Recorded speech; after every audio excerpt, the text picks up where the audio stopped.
Saíram duas pesquisas de opinião agora essa semana que mostram o aumento da popularidade do governo Lula, um aumento até significativo da popularidade do governo. A pesquisa Genial Quaest mostra que teve um aumento na aprovação de 50%, foi para 54%, e a reprovação caiu de 47% para 43%. Então, na Genial Quaest houve um aumento de 4% na avaliação positiva. Agora, a avaliação do IPEC, que tem uma outra metodologia, porque ela mede também, não é só positivo e negativo, pega também quem acha regular, né? Por isso vocês vão ver a diferença aqui de percentual, mas também houve um aumento na popularidade. Na pesquisa do IPEC, o aumento foi de 33% para 37%, então também teve aumento na avaliação positiva em 4%. E a avaliação regular cai de 33% para 31%, e a avaliação negativa cai também cai de 32% para 31%.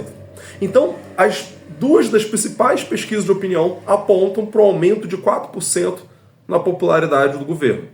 Isso é uma notícia boa, naturalmente. Agora, o que explica isso? Por que teve uma melhora na aprovação do governo?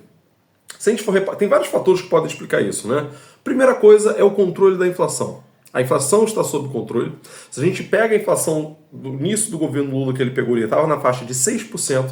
A inflação agora, durante esses últimos tempos, está entre 3,2% e 3,4%. E a inflação para os pobres, para os mais pobres, também está sob controle, porque não necessariamente essa inflação de 3,2% vai ser igual para todo mundo. Às vezes uma faixa de renda maior vai ter uma inflação maior ou menor, e a faixa de renda mais baixa pode ter uma inflação maior por ser uma inflação de alimentos, por exemplo. Então, há uma melhora no controle da inflação, o que faz as pessoas conseguirem consumir mais.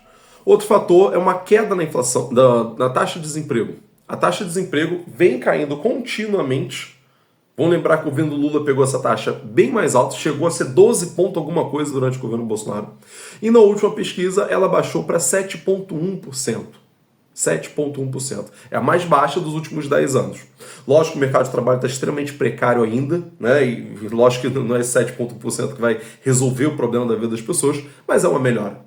É uma melhora porque você tem mais pessoas empregadas, mais pessoas gastando, mais pessoas tendo, né, a sua dignidade. Outro fator importante também é o crescimento do PIB. Aliás, é o crescimento do PIB que vai fazer com que você tenha também essa redução da inflação, né? As projeções para crescimento do PIB não param de crescer. O crescimento no passado foi maior que o esperado e o crescimento para esse ano também, ao que tudo indica, vai ser maior do que o esperado.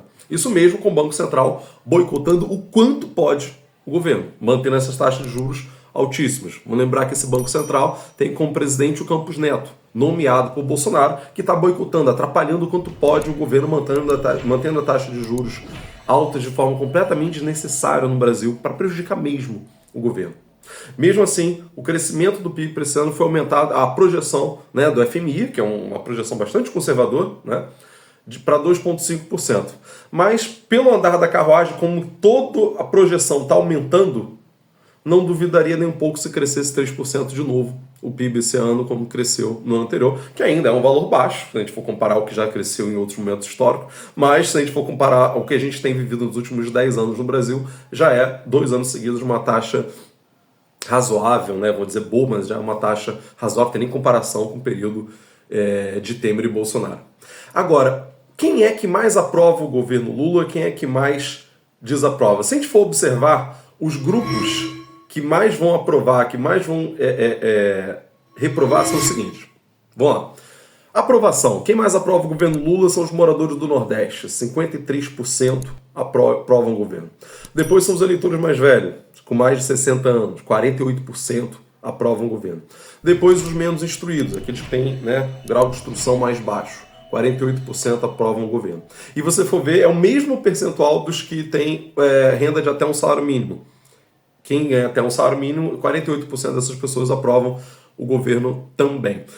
Que geralmente, né, as pessoas que têm menos instrução vão ter também as piores remunerações. Então, você vê que é exatamente o mesmo percentual, porque se trata de praticamente o mesmo grupo social, né? Os que ganham até um salário mínimo são geralmente aqueles que têm menor grau de instrução.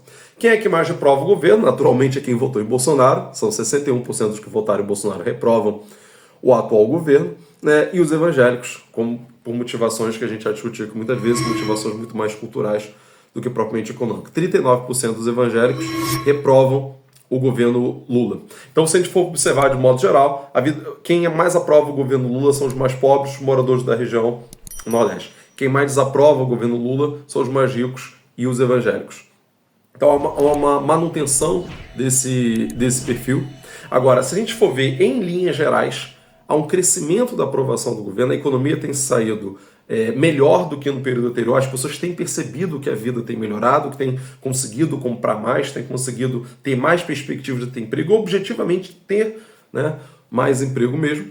Então essa é uma medida, um dado positivo, né, e uma avaliação mais forte do governo dá ao governo mais força, para negociar com o Congresso, dá ao governo mais força para enfrentar o Banco Central e enfrentar outros setores também da sociedade. E se a gente for observar, saiu um dado bem interessante nessa pesquisa, que eu estou procurando aqui para poder citar para vocês, não foi perguntado só se as pessoas aprovam ou não o governo, foi perguntado se as pessoas concordam com determinadas falas que o Lula deu recentemente. Por exemplo, de que o salário mínimo deve ser aumentado todo ano acima da inflação. 90% da população concorda com isso, segundo a pesquisa da Genial Quaest. 90% da população concorda com essa política que o PT e o Lula adotam. Que os juros são muito altos no Brasil, uma fala que o Lula fez. 87% das pessoas concordam com essa fala do Lula. Que carnes consumidas pelos mais pobres deveriam ter isenção de impostos. O Lula falou isso e 84% da população concorda com essa frase. Temos que fazer um pente fino para tirar irregularidades do Cade Único. 83% das pessoas concordam com essa colocação do Lula. E o governo não deve satisfação ao mercado e sim aos mais pobres. Uma fala que o Lula fez enfrentando o presidente do Banco Central, enfrentando o mercado. E o mercado, como eu já falei em outro vídeo aqui, quem quiser procura esse vídeo, o mercado são as elites, né? O mercado são os ricos. Fala mercado com C, são os grandes empresários do Brasil. Isso é o mercado. 67% da população concorda com essa frase do Lula que o governo deve satisfação à população e não ao mercado. E essa é uma frase tipicamente de esquerda. E o que essa pesquisa mostrou pra gente? A população como um todo, a grande maioria da população brasileira defende políticas econômicas de esquerda. O brasileiro não é de direita, o brasileiro é conservador. Já falei isso 1 milhão de vezes aqui e repito mais uma vez. O brasileiro defende políticas econômicas de esquerda. O brasileiro, quando vota na direita, é porque para defender família, contra os gays, contra o feminismo, em defesa da moral. É por isso, por ser um conservador. Mas o brasileiro defende políticas econômicas de esquerda. E nós, da esquerda, temos que saber utilizar isso a nosso favor. Como que a gente tem uma grande maioria da população que é de esquerda e a gente tem um Congresso que é de direita? Há um problema também na comunicação da esquerda, como eu sempre falei. A esquerda se comunica mal. E é por isso a gente precisa apoiar também os canais de YouTube de esquerda também. Né, pessoal? Então é isso, fico por aqui. Diz aqui o que você achou da última pesquisa, o que você achou da minha análise sobre essa pesquisa também. Comenta aqui, se inscreve no canal, quem não for inscrito ainda, e quem puder se tornar membro do canal, tem um botão aqui embaixo, seja membro, para você contribuir com o trabalho, com o canal também, que isso aqui custa tempo nosso, custa nossa dedicação e, de certo modo, até o nosso dinheiro também. Ok, pessoal? Um abraço, fico por aqui, até a próxima.